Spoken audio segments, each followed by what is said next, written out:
Што е љубовта?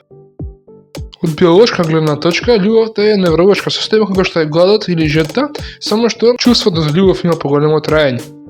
Кога сте навистина заљубени, мозокот да испушта цела низа на хормони. Феромони, допамин, норепинефрин, серотонин, окситоцин, васопресин.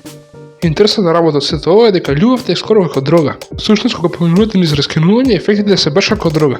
Истражувањата пронашла дека кога мажи и жени гледале фотографии од своите поранешни партнери, мозокот испушта симптоми слични на оние кои се поврзани со физичка болка и зависност од кокаин.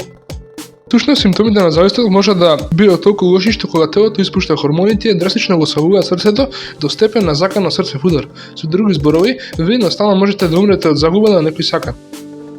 Ова се нарекува синдром на скршено срце.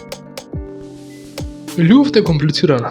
Можете да сакате вашата фамилија скоро низ начини кој што можете да сакате добро јадење, мирен личен, другар, хоби и секако вашиот партнер.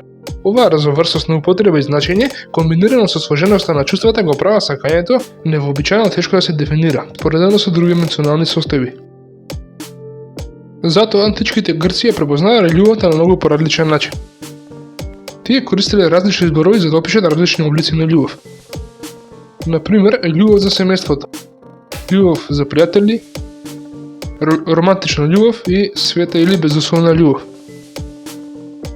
Првиот чекор до наоѓање на вистинската романтична љубов е привлечност. Најпрво мора да бидете привлечени кон таа личност за да можете да ја сакате. И дека привлечноста секако релативно на ситуацијата и личносно прашање, постои неколку принципи за тоа како мнозина на луѓе ја процесираат привлечноста и кога го бираме во основањето на врска. Една важна точка која научниците ја потенцираат е симетријата. Колку повеќе е симетрично нашето лице, толку повеќе сте привлечни. Идејата е дека добрата симетрија покажува дека индивидуата е здрава и може да има здрав потомок. Иако лицето е многу побитно на телото, истражувања покажуваат дека важни фактори се и колковите и рамената. Жените со многу потенок струк се најмногу посакувани кај мажите, додека истото важи и за мажите затоа што широките рамења се многу важни за жените. Друга интересна работа е тоа што љубовта и привлечноста активираат целосно различни предели на мозокот. Чувствата на романтична љубов ја активираат десната страна на мозокот, додека чувствата на физичка привлечност ја активираат левата.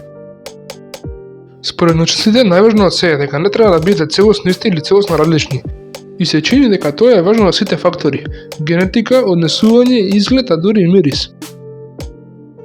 Се вели дека двојките кои успеле да најдат рамнотежа помеѓу не многу идентични и не многу различно, знаат да учат од другиот, додека во исто време имаат и многу сличности за кои може да се спојат.